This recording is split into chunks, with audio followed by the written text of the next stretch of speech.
ꯊꯝꯖꯕ ꯁꯥꯇꯤꯟꯗꯣ ꯇꯨꯠꯇꯨꯅ ꯆꯠꯂꯅꯤ ꯗꯣꯂꯥꯏ ꯊꯛꯇ ꯄꯨꯟꯁꯤꯒꯤ ꯑꯍꯥꯟꯕ ꯅꯨꯃꯤꯠꯅꯤ ꯔꯥꯖꯀꯨꯃꯥꯔꯤ ꯃꯄꯥꯟꯒꯤ ꯁꯪꯁꯥꯔꯗ ꯕꯥꯃꯨꯅ ꯊꯝꯖꯕ ꯁꯥꯇꯤꯟꯗꯣ ꯇꯨꯠꯇꯨꯅ ꯆꯠꯂꯅꯤ ꯗꯣꯂꯥꯏ ꯊꯛꯇ ꯄꯨꯟꯁꯤꯒꯤ ꯑꯍꯥꯟꯕ ꯅꯨꯃꯤꯠꯅꯤ ꯔꯥꯖꯀꯨꯃꯥꯔꯤ ꯃꯄꯥꯟꯒꯤ ꯁꯪꯁꯥꯔꯗ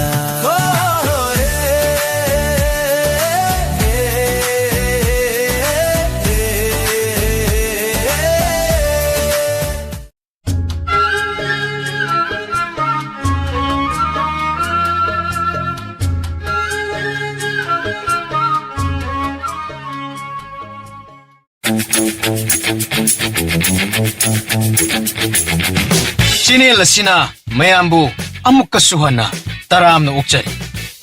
Channel asibu nungsibirabadi wari khak taraga thokpiki. Adom madongi mamal yamlabu kubi sing aduna subscribe amadi notification bell icon adada git launa amuktang nambira.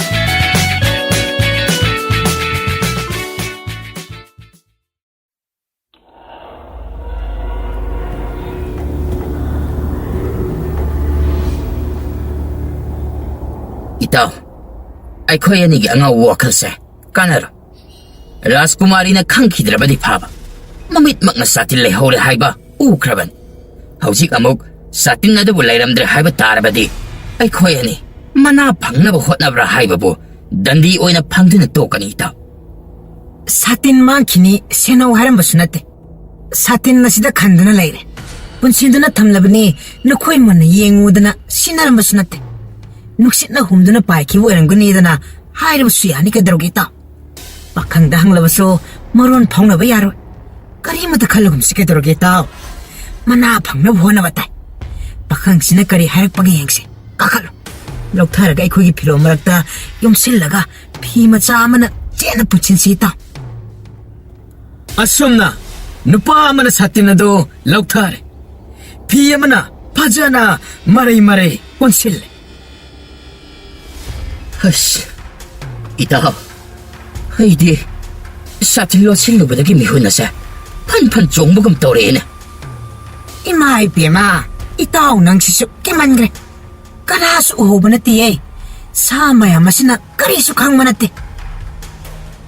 Ngasay nupadna uthakta kakhatlaga satin lokthaba do yong hanuba mana uho. Yong duna khal. Matakta khalliba si karigino makhoyna loktharaga losin khriba ase ayengde pakhang aduda tamthoke khankre Itaw satin namagi hatakta aiko eni ina khollan mase laina pibani awa macha lemna mangde yedani Aikoy ani na koy chatuna wana thiru basunate. Ina khunbra haiba bu ko aikoy ani. Laira tan masu kanana khangani. Hey, adam na soidrang padrang alakan. Miyun chenga chingum nai ko. Taw, satin ni wari se, tummi na sana bapay. Sa khara tumda yauri ko. Ay ma, sana kari sukhang ba natin eh. Sana miron thok pasunate. Pakhang nga si Haira, mahak na kari su hai ba haita ba nina, ning tawgi mi tarak labaso, kari su wari pagdang madabalay tira. Rajkumari na aikoy anida, tayo na ba su yaro? Aikoy na numidang tumlingay da kang hobanate. Aikoy di satil kanda na lay haibasu amata kangde. Satil lay de haibasu kangde. Adom na kaya galoy de na. Rajkumari na manay mayamga kunong dahan kibani. Satin mang kibani. Sanguhay na haram basilay ti. Nakoy ani umang daling da na layo. Kunong nagi manay masal tarakani. Masita ni haram leba. Masiday da Rajkumari na aikoy da maragpi ba yabran. Yaroy ni. Mana phangani haibage mangle manai anido tumbadi yadre tumba yadabagi mathakta satingi wakhalda amuk hena tumthaba yadre asumna nong amuk ngan numit amukta manai anido matam lenaba honabada waba yaba ware numit mari manga hojinkhre konungdagi ꯀꯅꯥꯃꯠꯇ ꯐꯥꯎꯕ ꯂꯥꯛꯄ ꯇꯧꯗꯦ ꯆꯤꯡꯊꯛ ꯑꯗꯨꯗ ꯈꯣꯡꯀꯥꯞ ꯑꯃ ꯆꯠꯊꯣꯛꯄ ꯉꯝꯗꯅ ꯆꯥꯕꯒ ꯇꯨꯝꯕꯒ ꯇꯧꯗꯨꯅ ꯂꯩꯔꯤ ꯄꯥꯈꯪ ꯑꯗꯨꯒꯤ ꯃꯅꯥꯛꯇꯒꯤꯗꯤ ꯁꯨꯛꯍꯦꯟ ꯍꯦꯟꯗꯣꯛꯇꯦ ꯅꯨꯃꯤꯠ 5ꯒꯤ ꯃꯇꯨꯡꯗ ꯔꯥꯖꯀꯨꯃꯥꯔꯤ ꯃꯅꯥꯏ ꯃꯌꯥꯝ ꯑꯗꯨꯒ ꯀꯣꯅꯨꯡꯗ ꯊꯨꯡꯈ꯭ꯔꯦ ꯃꯆꯥꯅꯨꯄꯤ ꯍꯜꯂꯛꯄꯒꯤ ꯍꯔꯥꯎꯕ ꯅꯨꯡꯉꯥꯏꯕ ꯐꯣꯡꯗꯣꯛꯇꯅ ꯅꯨꯃꯤꯗꯥꯡ ꯑꯗꯨꯅ ꯑꯆꯧꯕ ꯆꯥꯛꯂꯦꯟ ꯑꯃ ꯃꯌꯥꯝ ꯂꯝ ꯂꯥꯞꯅ ꯆꯠꯂꯨꯕꯒꯤ ꯑꯋꯥꯕ ꯄꯣꯊꯥꯕ ꯑꯣꯏꯅ ꯆꯥꯃꯤꯟꯅꯔꯦ ꯃꯆꯥꯅꯨꯄꯤꯅ ꯍꯔꯥꯎ ꯇꯌꯥꯝꯅ ꯁꯥꯇꯤꯟ ꯊꯤꯕ ꯆꯠꯂꯨꯕꯒꯤ ꯍꯜꯂꯛꯄ ꯎꯕꯗ ꯅꯤꯡꯊꯧ ꯑꯃꯁꯨꯡ ꯃꯍꯥꯔꯥꯅꯤ ꯊꯣꯏꯗꯣꯛꯅ ꯑꯄꯦꯟꯕ ꯅꯨꯡꯉꯥꯏꯕ ꯑꯣꯏꯈ꯭ꯔꯦ ꯅꯣꯡꯉꯥꯜꯂꯒ ꯅꯤꯡꯊꯧ ꯑꯃꯁꯨꯡ ꯃꯍꯥꯔꯥꯅꯤ ꯃꯆꯥꯅꯨꯄꯤꯒꯤ ꯃꯅꯥꯛꯇ ꯆꯪꯂꯛꯇꯨꯅ ꯋꯥꯔꯤ ꯋꯥꯇꯥꯏ ꯅꯦꯅꯥ ꯇꯥꯅ ꯁꯥꯟꯅꯔꯝꯃꯤ ꯏꯁꯥꯒꯤ ꯈꯣꯡꯆꯠ ꯑꯁꯤ ꯀꯔꯤꯁꯨ ꯊꯣꯏꯗꯣꯛꯄ ꯑꯋꯥ ꯑꯅꯥꯗꯤ ꯊꯦꯡꯅꯔꯛꯇꯕ ꯅꯠꯇ꯭ꯔꯥ ꯄꯥꯕꯨꯡ ꯊꯣꯏꯗꯣꯛꯄ ꯑꯋꯥ ꯑꯅꯥ ꯊꯦꯡꯅꯔꯛꯄ ꯂꯩꯇꯦ ꯑꯁꯣꯝꯅ ꯀꯣꯅꯨꯡ ꯃꯅꯨꯡꯗꯒꯤ ꯆꯠꯊꯣꯛꯇꯨꯅ ꯃꯄꯥꯟꯒꯤ ꯑꯁꯦꯡꯕ ꯅꯨꯡꯁꯤꯠ ꯐꯪꯍꯟꯗꯨꯅ ꯆꯤꯡꯄꯥꯠ ꯇꯨꯔꯦꯜ ꯌꯦꯡꯕ ꯑꯁꯤꯁꯨ ꯏꯁꯥꯗ ꯅꯨꯡꯉꯥꯏꯕ ꯑꯃ ꯐꯥꯎꯍꯜꯂꯤ ꯏꯁꯥꯒꯤ ꯁꯥꯇꯤꯟꯗꯤ ꯐꯪꯂꯛꯂꯕ꯭ꯔꯥ ꯏꯃꯥ ꯁꯥꯇꯤꯟꯁꯨ ꯐꯪꯂꯤ ꯍꯥ ꯀꯔꯤ ꯍꯥꯏꯕ ꯏꯁꯥꯒꯤ ꯁꯥꯇꯤꯟ ꯐꯪꯂꯦ ꯍꯥꯏꯕ ꯅꯨꯡꯉꯥꯏꯔꯦ ꯂꯩꯄꯥꯛꯀꯤ ꯃꯤꯄꯨꯝ ꯈꯨꯗꯤꯡ ꯑꯉꯥꯡ ꯑꯍꯜ ꯅꯨꯄꯤ ꯑꯉꯥꯡ ꯆꯪꯗꯨꯅ ꯂꯩꯄꯥꯛ ꯄꯨꯝꯕ ꯁꯥꯇꯤꯟ ꯑꯗꯨꯕꯨ ꯊꯤꯔꯤꯕꯅꯤ ꯑꯁꯨꯛ ꯀꯨꯏꯕ ꯑꯁꯦ ꯀꯅꯥꯃꯠꯇꯅ ꯁꯥꯇꯤꯟ ꯑꯗꯨꯕꯨ ꯐꯪꯕ ꯉꯝꯗ꯭ꯔꯕꯅꯤꯗ ꯑꯗꯨꯒ ꯏꯆꯥ ꯅꯨꯄꯤꯅ ꯏꯔꯥꯏ ꯂꯥꯏꯅ ꯁꯥꯇꯤꯟ ꯑꯗꯨꯕꯨ ꯐꯪꯂꯤꯕꯅꯤꯅꯦ ꯁꯥꯇꯤꯟ ꯐꯪꯂꯛꯄꯒꯤ ꯃꯅꯥꯁꯨ ꯏꯁꯥꯅ ꯐꯪꯕ ꯇꯥꯔꯦꯅꯦꯀꯣ ꯏꯄꯥꯅ ꯂꯥꯎꯊꯣꯛꯈꯤꯕꯒꯤ ꯃꯇꯨꯡ ꯏꯟꯅ ꯏꯆꯥꯒꯤ ꯐꯪꯐꯝ ꯊꯣꯛꯄ ꯃꯅꯥꯁꯨ ꯏꯄꯥꯅ ꯄꯤꯒꯅꯤ ꯑꯩꯒꯤ ꯁꯥꯇꯤꯟ ꯏꯁꯥꯅ ꯊꯤꯔꯨꯔꯦ ꯐꯪꯂꯦ ꯑꯩꯒꯤꯗꯤ ꯁꯥꯇꯤꯟ ꯐꯪꯂꯕꯅꯤꯅ ꯄꯥꯕꯨꯡꯗꯒꯤ ꯃꯅꯥ ꯀꯔꯤꯁꯨ ꯑꯄꯥꯝꯕ ꯂꯩꯇ꯭ꯔꯦ ꯁꯥꯇꯤꯟ ꯊꯤꯕ ꯆꯠꯃꯤꯟꯅꯔꯨꯕ ꯏꯅꯥꯏ ꯃꯌꯥꯝꯗ ꯃꯅꯥ ꯈꯔꯗꯪ ꯑꯣꯏꯔꯕꯁꯨ ꯐꯪꯍꯟꯕꯤꯌꯣ ꯃꯈꯣꯏꯁꯨ ꯐꯪꯍꯟꯒꯅꯤ ꯏꯆꯥꯒꯤꯁꯨ ꯏꯆꯥꯅ ꯄꯤꯌꯨ ꯍꯥꯏꯕ ꯑꯗꯣ ꯏꯄꯥꯅ ꯁꯣꯏꯗꯅ ꯄꯤꯒꯅꯤ ꯏꯁꯥꯒꯤ ꯁꯥꯇꯤꯟꯗꯨꯕꯨ ꯑꯃꯨꯛꯇ ꯌꯦꯡꯒꯦꯗꯅ ꯀꯔꯤꯁꯨ ꯇꯦꯛꯇ ꯀꯥꯏꯗꯕ ꯅꯠꯇ꯭ꯔꯣ ꯀꯔꯤꯁꯨ ꯇꯦꯛꯇ ꯀꯥꯏꯗꯅ ꯂꯩꯔꯝꯃꯦ ꯀꯗꯥꯏ ꯏꯆꯥꯅ ꯋꯥꯅ ꯊꯤरुವ ꯁꯥꯇꯤꯟ ꯑꯗꯣ ꯅꯃꯥꯒ ꯑꯩꯒ ꯑꯃꯨꯛꯇ ꯌꯦꯡꯒꯦ ꯀꯗꯥꯏꯗ ꯀꯔꯝ ꯇꯧꯅ ꯀꯔꯝꯕ ꯐꯤꯕꯝꯗ ꯂꯩꯔꯝꯃꯤ ꯏꯆꯥꯗꯤ ꯀꯔꯤ ꯃꯟꯇ꯭ꯔ ꯖꯥꯗꯨ ꯄꯥꯏꯕꯅꯣꯅꯦ ꯂꯩꯄꯥꯛꯀꯤ ꯃꯤꯄꯨꯝ ꯈꯨꯗꯤꯡꯅ ꯁꯤꯠ ꯅꯥꯟꯅ ꯊꯤꯕ ꯑꯗꯨꯗ ꯐꯪꯈꯤꯗ꯭ꯔꯕ ꯁꯥꯇꯤꯟ ꯑꯗꯨꯕꯨ ꯏꯆꯥꯅ ꯌꯥꯝꯅ ꯂꯥꯏꯅ ꯐꯪꯂꯛꯄ ꯑꯁꯦ ꯉꯛꯄꯁꯨ ꯐꯥꯎꯏ ꯋꯥꯔꯤꯗꯨ ꯀꯣꯟꯅ ꯁꯥꯔꯁꯤ ꯁꯥꯇꯤꯟꯗꯣ ꯍꯥꯟꯅ ꯑꯃꯨꯛꯇ ꯌꯦꯡꯈꯤꯁꯤ ꯁꯥꯇꯤꯟꯗꯨ ꯄꯨꯔꯛꯇ꯭ꯔꯤ ꯁꯥꯇꯤꯟꯗꯨꯒꯤ ꯋꯥꯔꯤ ꯂꯤꯅꯕ ꯏꯃꯥꯒ ꯄꯥꯕꯨꯡꯒꯒꯤ ꯃꯅꯥꯛꯇ ꯂꯥꯛꯀꯦ ꯈꯜꯂꯝꯂꯤꯕꯅꯤ ꯍꯩꯃꯥ ꯁꯥꯇꯤꯟ ꯑꯗꯨꯕꯨ ꯊꯦꯡꯅꯔꯒ ꯅꯪꯗꯤ ꯀꯔꯤꯒꯤ ꯁꯥꯇꯤꯟ ꯑꯗꯨꯕꯨ ꯄꯨꯔꯛꯇ꯭ꯔꯤꯕ ꯎꯊꯛꯇ ꯋꯥꯡꯅ ꯄꯟꯗꯨꯅ ꯂꯩꯍꯧꯔꯤꯕ꯭ꯔꯣ ꯅꯠꯇꯦ ꯅꯪꯒꯤꯁꯤꯕꯨ ꯂꯧꯊꯕ ꯉꯝꯗꯕꯒꯤ ꯋꯥꯔꯣ ꯉꯝꯃꯦ ꯁꯥꯇꯤꯟꯗꯣ ꯑꯩꯈꯣꯏꯅ ꯄꯨꯔꯒ ꯂꯥꯛꯄ ꯃꯔꯝ ꯆꯥꯗ꯭ꯔꯦ ꯀꯔꯤꯒꯤꯅꯣ ꯁꯥꯇꯤꯟ ꯄꯨꯕ ꯌꯥꯔꯣꯏ ꯍꯥꯏꯕ ꯌꯥꯎꯕ꯭ꯔꯥ ꯍꯥꯏꯗꯤ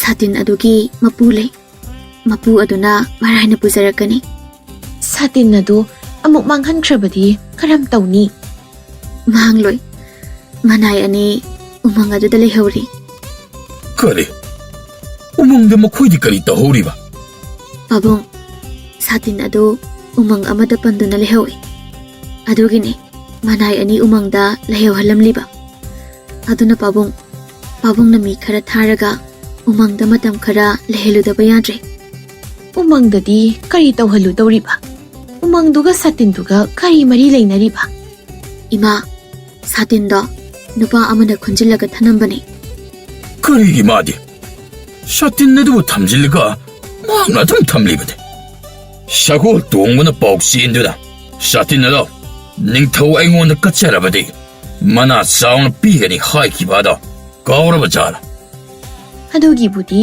ꯀꯣꯅꯨꯡ ꯍꯥꯏꯕꯗꯨ ꯀꯗꯥꯏꯗ ꯂꯩꯕꯅꯣ ꯀꯌꯥꯝ ꯂꯥꯞꯅꯒꯦ ꯍꯥꯏꯗꯣ ꯈꯪꯂꯝꯗꯕꯁꯨ ꯌꯥꯏ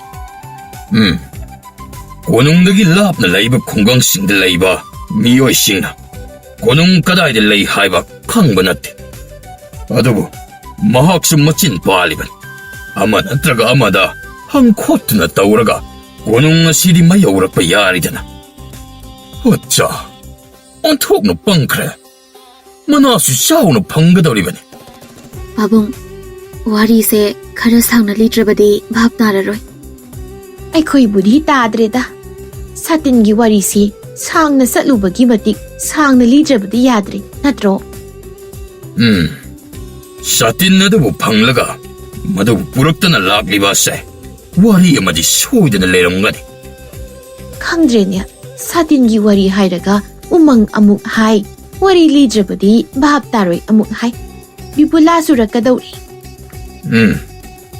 ꯄꯥꯕꯨꯡꯒ ꯏꯃꯥꯒ ꯇꯥꯅꯤꯡꯕꯅ ꯂꯣꯏꯔꯦ ꯋꯥꯔꯤ ꯑꯗꯣ ꯂꯤꯔꯣ ꯄꯥꯕꯨꯡꯅ ꯁꯒꯣꯜ ꯇꯣꯡꯕ ꯄꯥꯎꯖꯦꯟꯕꯗ ꯂꯩꯕꯥꯛ ꯁꯤꯟ ꯊꯨꯡꯅ ꯄꯥꯎꯖꯦꯟꯕꯤꯈꯤꯕꯗꯥꯏꯅꯦ ꯁꯥꯇꯤꯟ ꯑꯗꯨ ꯀꯅꯥꯒꯨꯝꯕꯅ ꯊꯦꯡꯅꯗꯨꯅ ꯅꯤꯡꯊꯧꯗ ꯀꯠꯂꯕꯗꯤ ꯃꯅꯥ ꯃꯊꯨꯝ ꯆꯥꯎꯅ ꯄꯤꯒꯅꯤ ꯍꯥꯏꯕ ꯅꯠꯇ꯭ꯔꯥ ꯍꯣꯏꯅꯦ ꯍꯥꯏꯈꯤꯕꯅꯤꯅꯦ ꯃꯗꯨꯗ ꯀꯩꯗꯧꯔꯕ ꯁꯥꯇꯤꯟꯗꯣ ꯅꯨꯄꯥ ꯑꯃꯈꯛꯅ ꯌꯥꯝꯅ ꯆꯦꯛꯁꯤꯟꯅ ꯊꯅꯝꯕꯅꯤ ꯅꯨꯄꯥꯗꯣ ꯎꯃꯪ ꯑꯗꯨꯗ ꯂꯩꯍꯧꯏ ꯃꯅꯥꯗꯣ ꯃꯥꯅ ꯐꯪꯐꯝ ꯊꯣꯛꯇ꯭ꯔꯥ ꯊꯣꯛꯏ ꯑꯗꯨ ꯀꯩꯗꯧꯔꯒꯦ ꯃꯥꯕꯨ ꯀꯣꯅꯨꯡꯗ ꯁꯥꯇꯤꯟꯗꯨ ꯄꯨꯔꯒ ꯂꯥꯛꯑꯅꯤ ꯍꯥꯏꯔꯨꯔꯕ ꯅꯠꯇ꯭ꯔꯣ ꯑꯗꯨꯒ ꯑꯃꯅ ꯄꯥꯕꯨꯡꯅ ꯂꯥꯎꯊꯣꯛꯈꯤꯕꯗ ꯄꯥꯈꯪ ꯑꯣꯏꯔꯝꯂꯕꯗꯤ ꯏꯆꯥꯅꯨꯄꯤ ꯐꯥꯎꯕ ꯂꯨꯍꯣꯡꯗꯨꯅ ꯄꯤꯒꯅꯤ ꯍꯥꯏꯈꯤꯕ ꯅꯠꯇ꯭ꯔꯥ ꯍꯣꯏꯅꯦ ꯅꯠꯇꯦ ꯁꯥꯇꯤꯟꯗꯨꯕꯨ ꯈꯨꯟꯖꯤꯜꯂꯤꯕ ꯃꯤꯗꯨꯕꯨ ꯄꯥꯈꯪꯅꯤ ꯍꯥꯏꯕ꯭ꯔꯣ ꯄꯥꯈꯪ ꯑꯣꯏꯔꯝꯒꯅꯤ ꯏꯃꯥ ꯋꯥꯈꯜ ꯑꯃ ꯂꯥꯝꯕ ꯐꯪꯂꯛꯀꯗꯧꯔꯦ ꯋꯥꯈꯜ ꯑꯗꯨꯕꯨ ꯂꯥꯝꯕ ꯐꯪꯂꯕꯗꯤ ꯑꯩꯉꯣꯟꯗꯁꯨ ꯃꯃꯨꯠ ꯇꯥꯅ ꯑꯃꯨꯛꯇ ꯈꯪꯍꯜꯂꯨꯗꯅ ꯏꯃꯥ ꯏꯆꯥ ꯋꯥꯔꯤ ꯇꯞꯅ ꯁꯥꯗ꯭ꯔꯗꯤ ꯌꯥꯔꯔꯣꯏ ꯆꯠꯁꯤꯕꯦꯝꯃ ꯊꯪꯅꯕ ꯀꯥꯁꯤꯗ ꯏꯃꯥ ꯏꯆꯥ ꯋꯥꯔꯤ ꯆꯤꯛꯅ ꯁꯥꯔꯁꯤ ꯅꯄꯥꯕꯨꯡ ꯌꯥꯎꯕ ꯌꯥꯔꯔꯣꯏ ꯅꯄꯥꯕꯨꯡꯗꯤ ꯀꯣꯟꯅ ꯑꯩꯒ ꯋꯥꯔꯤ ꯁꯥꯔꯒꯦ ꯐꯔꯦ ꯅꯃꯥ ꯅꯆꯥꯅ ꯀꯨꯞꯅ ꯁꯥꯇꯤꯟ ꯃꯄꯨ ꯑꯗꯨꯒꯤ ꯋꯥꯔꯤ ꯁꯥꯟꯅꯔꯨꯔꯣ ꯃꯍꯥꯔꯥꯅꯤ ꯑꯃꯁꯨꯡ ꯔꯥꯖꯀꯨꯃꯥꯔꯤ ꯊꯪꯅꯕ ꯀꯥꯗ ꯂꯥꯛꯇꯨꯅ ꯋꯥꯔꯤ ꯁꯥꯟꯅꯔꯦ ꯅꯨꯄꯥꯗꯨꯕꯨ ꯃꯁꯛ ꯃꯇꯧ ꯀꯔꯝ ꯇꯧꯕ ꯃꯌꯨꯝꯅ ꯀꯗꯥꯏꯗ ꯂꯩꯕ ꯖꯥꯠꯅꯣ ꯏꯃꯥ ꯃꯁꯛꯀꯤ ꯋꯥꯗꯤ ꯍꯥꯏꯅꯤꯡꯉꯥꯏ ꯂꯩꯇ꯭ꯔꯦ ꯋꯥꯡ ꯆꯥꯎꯅ ꯃꯁꯥ ꯃꯎ ꯐꯜꯂꯗꯅ ꯃꯄꯥ ꯃꯃꯥ ꯁꯨꯅ ꯂꯩꯔꯤꯕ ꯅꯠꯇ꯭ꯔꯣ ꯏꯁꯥꯅ ꯄꯥꯝꯂꯕ ꯅꯠꯇ꯭ꯔꯣ ꯑꯩꯗꯤ ꯀꯔꯤꯃꯠꯇ ꯈꯪꯗꯦ ꯁꯥꯇꯤꯟ ꯃꯄꯨꯗꯣ ꯄꯥꯈꯪ ꯑꯣꯏꯔꯝꯒꯅꯤ ꯍꯥꯏꯕꯅꯤ ꯍꯥꯏꯃ ꯑꯗꯨꯁꯨ ꯈꯪꯗꯕ ꯐꯔꯦ ꯄꯥꯈꯪꯗꯨ ꯀꯣꯅꯨꯡꯗ ꯂꯥꯛꯇꯤ ꯂꯥꯛꯑꯅꯤꯗꯅ ꯂꯥꯛꯀꯗ꯭ꯔꯥ ꯂꯥꯛꯂꯣꯏꯗ꯭ꯔꯥ ꯍꯥꯏꯕꯗꯨ ꯆꯞ ꯆꯥꯅ ꯍꯥꯏꯕ ꯉꯝꯗ꯭ꯔꯤ ꯅꯪꯅ ꯁꯥꯇꯤꯟꯒꯤ ꯋꯥꯔꯤꯁꯤ ꯈꯔ ꯁꯥꯡꯅ ꯂꯤꯗ꯭ꯔꯕꯗꯤ ꯚꯥꯞ ꯇꯥꯔꯔꯣꯏ ꯍꯥꯏꯕꯗꯨꯅ ꯀꯔꯤ ꯋꯥꯔꯤꯅꯣ ꯂꯤꯔꯣꯗꯅ ꯄꯥꯈꯪꯗꯣ ꯂꯥꯛꯀꯅꯤ ꯂꯥꯛꯂꯣꯏ ꯈꯪꯗꯕꯅꯤꯅ ꯃꯅꯥꯏ ꯑꯅꯤ ꯎꯃꯪꯗ ꯊꯅꯝꯂꯤꯕꯅꯤ ꯑꯣ ꯃꯈꯣꯏ ꯑꯅꯤꯒ ꯂꯥꯛꯀꯗꯧꯔꯤꯕꯅꯤꯅꯦ ꯅꯠꯇꯦ ꯃꯈꯣꯏ ꯑꯅꯤ ꯀꯣꯅꯨꯡꯗꯒꯤ ꯃꯤ ꯂꯥꯛꯇ꯭ꯔꯤꯕ ꯐꯥꯎꯕ ꯂꯩꯍꯜꯂꯝꯕꯒꯤ ꯋꯥ ꯈꯛꯇꯅꯤ ꯀꯣꯅꯨꯡꯗꯒꯤ ꯏꯅꯥꯏꯁꯦꯟ ꯑꯃꯨꯛ ꯊꯥꯈꯤꯗꯧꯔꯤꯕꯅ ꯀꯔꯤꯒꯤ ꯅꯨꯄꯥꯗꯣ ꯒ꯭ꯌꯥꯟ ꯇꯥꯍꯟꯗꯕ ꯌꯥꯗ꯭ꯔꯤ ꯀꯔꯤꯅꯣꯅꯦ ꯏꯕꯦꯝꯃ ꯅꯪꯅ ꯍꯥꯏꯔꯤꯁꯤꯕꯣ ꯏꯃꯥꯕꯨ ꯚꯥꯞ ꯇꯥꯗ꯭ꯔꯦꯅꯦ ꯏꯃꯥ ꯃꯇꯝ ꯈꯔ ꯃꯅꯥꯏ ꯃꯁꯤꯟ ꯈꯔꯒ ꯋꯥꯔꯤ ꯁꯥꯟꯅꯍꯟꯗꯨꯅ ꯅꯨꯄꯥꯗꯣ ꯁꯥꯇꯤꯟꯒꯤ ꯋꯥꯔꯤꯁꯦ ꯈꯪꯗꯕ ꯌꯥꯗ꯭ꯔꯤ ꯁꯥꯇꯤꯟꯒꯤ ꯋꯥꯔꯤ ꯍꯥꯏꯕꯗꯤ ꯃꯗꯨꯅ ꯍꯦꯟꯅ ꯏꯃꯥ ꯒ꯭ꯌꯥꯟ ꯇꯥꯕ ꯉꯝꯗ꯭ꯔꯦꯗ ꯅꯨꯄꯥꯗꯣ ꯑꯩꯈꯣꯏꯒ ꯏ ꯄꯥꯎ ꯐꯥꯎꯅꯗꯨꯅ ꯋꯥꯔꯤ ꯋꯥꯇꯥꯏ ꯁꯥꯕ ꯌꯥꯗꯦ ꯑꯉꯥꯎꯕꯔꯅꯦ ꯍꯥꯏꯔꯤꯁꯤꯕꯣ ꯅꯠꯇꯦ ꯏꯃꯥ ꯃꯥꯒꯤ ꯃꯔꯣꯜꯗꯣ ꯑꯩꯈꯣꯏꯅ ꯈꯪꯗꯦ ꯑꯩꯈꯣꯏꯅ ꯉꯥꯡꯕ ꯁꯛꯄ ꯍꯪꯕ ꯈꯣꯠꯄ ꯃꯥꯅ ꯀꯔꯤꯃꯠꯇ ꯈꯪꯗꯦ ꯃꯗꯨ ꯀꯥꯟꯅꯔꯔꯣꯏ ꯁꯥꯇꯤꯟꯗꯨ ꯄꯥꯝꯂꯨꯔꯅꯨ ꯂꯧꯅꯤꯡ ꯂꯧꯖꯈ꯭ꯔꯁꯅꯨ ꯑꯉꯥꯎꯕ ꯅꯨꯄꯥꯗꯨꯒ ꯑꯃꯨꯛ ꯁꯝꯅꯔꯨꯔꯒ ꯏꯆꯥꯁꯨ ꯑꯩꯈꯣꯏꯒ ꯋꯥ ꯂꯥꯟ ꯉꯥꯡꯅꯕꯗ ꯄꯥꯎ ꯐꯥꯎꯅꯗ꯭ꯔꯕꯗꯤ ꯅꯇꯣꯝꯇꯒ ꯄꯣꯛꯂꯦ ꯅꯄꯥꯕꯨꯡꯒ ꯅꯃꯥ ꯑꯩꯒ ꯑꯃꯨꯛ ꯃꯊꯥ ꯁꯥꯟꯅꯔꯅꯤ ꯏꯃꯥꯅ ꯍꯥꯏꯔꯤꯗꯣ ꯑꯣꯟꯅꯔꯦ ꯑꯩꯅ ꯍꯥꯏꯕꯗꯤ ꯋꯥ ꯉꯥꯡꯕ ꯍꯩꯇꯕ ꯃꯥꯜꯂꯤ ꯍꯥꯏꯕꯅꯤ ꯃꯥꯒꯤ ꯃꯔꯣꯜꯗꯣ ꯇꯥꯏꯕꯪ ꯃꯤꯒ ꯋꯥ ꯉꯥꯡꯕ ꯃꯥꯟꯅꯗꯦ ꯑꯗꯨꯗꯤ ꯃꯔꯣꯜ ꯊꯣꯛꯇꯕ ꯑꯣꯏꯔꯝꯒꯅꯤ ꯁꯣꯏꯕ ꯇꯥꯔꯦ ꯅꯄꯥꯕꯨꯡꯗ ꯍꯥꯏꯔꯨꯔꯅꯨ ꯁꯥꯇꯤꯟꯗꯨ ꯂꯧꯔꯒꯨꯝꯁꯤ ꯏꯃꯥ ꯚꯥꯞ ꯇꯥꯔꯦ ꯃꯃꯥ ꯄꯨꯛꯅꯨꯡꯒꯤ ꯃꯔꯣꯜ ꯊꯣꯛꯇꯕ ꯑꯣꯏꯔꯝꯒꯅꯤ ꯃꯔꯣꯜ ꯊꯣꯛꯇꯕꯗꯤ ꯅꯠꯇꯦ ꯇꯥꯏꯕꯪ ꯃꯤꯔꯣꯜ ꯂꯣꯟꯗꯕꯒꯤ ꯋꯥꯅꯤ ꯇꯝꯕꯤꯔꯒ ꯁꯣꯏꯗꯅ ꯋꯥꯔꯤ ꯁꯥꯕ ꯌꯥꯅꯤ ꯄꯤꯁꯛ ꯄꯤꯛꯂꯤꯕ ꯑꯉꯥꯡꯁꯨ ꯅꯠꯇꯦ ꯆꯥꯎꯕ ꯃꯄꯨꯡ ꯐꯥꯔꯕ pakhang amada hausikpu wa ngangba tambigadawriba. Mama puknungdagi marol thoktaba, mana pangba, mamit udabadu marol thokhanba, taba ngamhanba, mamit uhanba ngamba natte. Ima, nupado marol thoi, mana pangde mamit ui. Aina thase. Hayengi numita manai khara thadaba yade. Mabu wari saba tambiba. Ngangna sakna hayannaba hotnaba tari. Pabungdasu haibiyo. Hayengmak manai khara thabidaba yade. Aduga aada lehauba manai anido waramlani. Makoisu amuk halaknaba. Umangda layba, angawba, marol thoktaba nupadubu, ikoina marol thoknabu hotnabagi kari darkarno. Adugi saruk, manay ama tharagane, makoy kunungda halaklo hayaluba na pay. Ima, nazana hairibasi tawdragana. Hayeng ma ay isamak umangda jatkani. Aduga ay namabu, ngangba hay nabuhot na rugani. Karigino, nangna angawba marol thoktaba duda tawayaw siliba. Mahakna, aygi mangkraba satinda, tekta kaidana thambirami. Mabu, matik jaba phangpham thokpa, pabunggi manado phanghan batay. Hoy ne, satindu, mana kunungda puraktuna na pabungda katlarabasu nate. Satindu lotsilaga, umang manungda lotuna layraga, na pabungna umang adutana satlaga, magi phangpham thokpa manado biru kadra. Nang sukhaluni, harabasu patrabasu na pabungsi laybak asigi ningthawni. Laybaki mapi mapa oiribani. Ningthawgi athangsu indaba. Mamal yamba sanalupa topa satini khangduna. Masu kanamta khanghandana bahaydana umangad luatun layribani niya. Mahak ado aphaba mi oiramoy, mabuksingamoy, tawba ngamba mi oiramgani. Imana karisu khangdana pangangda ngangi. Nupada, imana urubasu natri. Magi mawang mataw, karam tawbage haibasu khangba nati. Aina nupado udrabasu isagi waridudagi khangle. Mathong huktaba sa sangumba, unawana sajik saraga hingba sa makhal amani. Mahak ngawre haibasi khangle. Satindu kunungda puraktuna ningthawda katlaga, mana sawna phangani khangdaba mabu makok sakpa mi soiduna oigani. Imaga wari sanaduna matam thengkhinabani. Babungdo aina wafamasi hangatlagi. Madu sukya yaroy. Na babungna yarabasu aina thingani. Isa matomtani, isa ngawba yadi. Asumna, mama macha wa ngangnarambadagi khon wangkhatnare. Mama macha na akuppa wari sanagani haiduna thangnaba kada changkhraga khol hauna ngangnarakpa aduda ningthawna kari matangino mama macha khon wangkhalei si haiduna kaduda changlai. Hai, karino nakhoina mana sana wa tanagani haikhraga kana sainawgum nakhonsingdu pangwangda wangkhalakliba Babung, ima se laybak amagi maharani ni hairaga wakhal sukhan khanthade. Kadaidagi aikoini isasya satin thiba satpagi ayaba piribano. Umangi lai phattabagi sahum phanglaga la mane. Haima, karino haiwanida. Phana kuire. Naman sana juza tawnarakliba Hawjikti ay suwari edo. Sanabada yaksindaba yararo. Satingi wari edo karam tawba. Hai, ipada somukta hayo. Moy babung satingi wari nati. Angawba umangda layba marul thoktaba magi wari oirami. Satin adubu seksinna thamliba pakhang adubu masak matawdi karam tawi. Isana si pamlaba natro. Mamay mako khangjingayda warigi waroisin purakadawre. Aina hairibasini. Matom tapokpi na sasi taibang paldagi naitom tana umangda angawbi oina laysakini. Babung na laybak sinba thungna kari haina pauzen bikhibage. Pauzela du tarabadi konungda karigi lakte. Mahakna manamathum pamdrabani. Babung, imagi paukhumsi babung na pidrabasu yarabra. Hainaga khumba nang hawba natene. Kayada thuna pakhum piribano siya. Jummi, napabung na sienkiba pauzelladugi matung innade. Satilladubu karigumba hek tengnaba aduna. Ningthaw aingonda katlarabadi mana chawna pigani. Pakhang oiragana isanapi luhongduna thajagani haiba natra. Mani. Pauzellada tawsinnaba natte. ꯑꯆꯨꯝꯕꯃꯛꯅꯤ. ꯀꯔꯝꯕ ꯄꯥꯈꯪ ꯑꯣꯏꯕ ꯀꯅꯥꯅ ꯅꯪꯒꯤ ꯃꯥꯡꯈ꯭ꯔꯤꯕ ꯁꯥꯇꯤꯟꯗꯨ ꯀꯣꯅꯨꯡꯗ ꯄꯨꯗꯨꯅ ꯂꯥꯛꯂꯒ ꯅꯄꯥꯕꯨꯡꯅ ꯁꯥꯇꯤꯟ ꯑꯗꯨ ꯑꯁꯤꯅꯤ ꯍꯥꯏꯗꯨꯅ ꯄꯨꯗꯨꯅ ꯂꯥꯛꯂꯕꯔꯣ?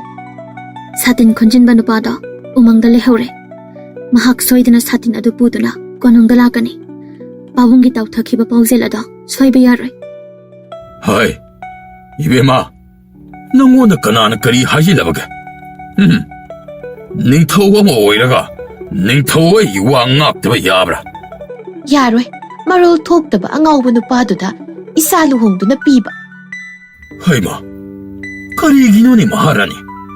ꯅꯆꯥꯅꯨꯄꯤꯒ ꯑꯩꯒ ꯁꯥꯟꯅꯔꯤꯕ ꯋꯥꯔꯤ ꯑꯁꯦ ꯃꯁꯤꯒꯤ ꯃꯔꯛ ꯑꯁꯤꯗ ꯃꯔꯣꯟ ꯊꯣꯛꯇꯕ ꯑꯉꯥꯎꯕꯅꯆꯤꯡꯕ ꯋꯥꯐꯝꯗꯤ ꯄꯟꯁꯨ ꯄꯟꯗꯦ. ꯄꯥꯕꯨꯡ, ꯏꯃꯥꯁꯨ ꯉꯥꯎꯔꯕꯅꯦ. ꯍꯩ, ꯅꯪ ꯅꯇꯣꯝꯇ ꯄꯣꯛꯄꯅꯤ ꯍꯥꯏꯗꯅ ꯀꯦꯊꯣꯛ ꯃꯧꯊꯣꯛꯍꯟꯕꯒꯤ ꯅꯋꯥꯡꯂꯦꯅꯦ. ꯁꯤꯕꯨ ꯑꯩꯅ ꯀꯦꯊꯣꯛꯄꯒꯤ ꯋꯥꯔꯣ? ꯄꯥꯕꯨꯡꯅ ꯄꯥꯎꯖꯦꯟꯈꯤꯕꯗꯨꯗ ꯁꯣꯏꯗꯅ ꯄꯥꯡꯊꯣꯛꯀꯅꯤ ꯍꯥꯏꯕꯗꯨꯗ ꯐꯪꯐꯝ ꯊꯣꯛꯄ ꯃꯅꯥꯗꯣ ꯄꯥꯈꯪ ꯑꯗꯨꯗ ꯐꯪꯍꯟꯒꯗꯕꯅꯤ ꯍꯥꯏꯕꯅꯤ.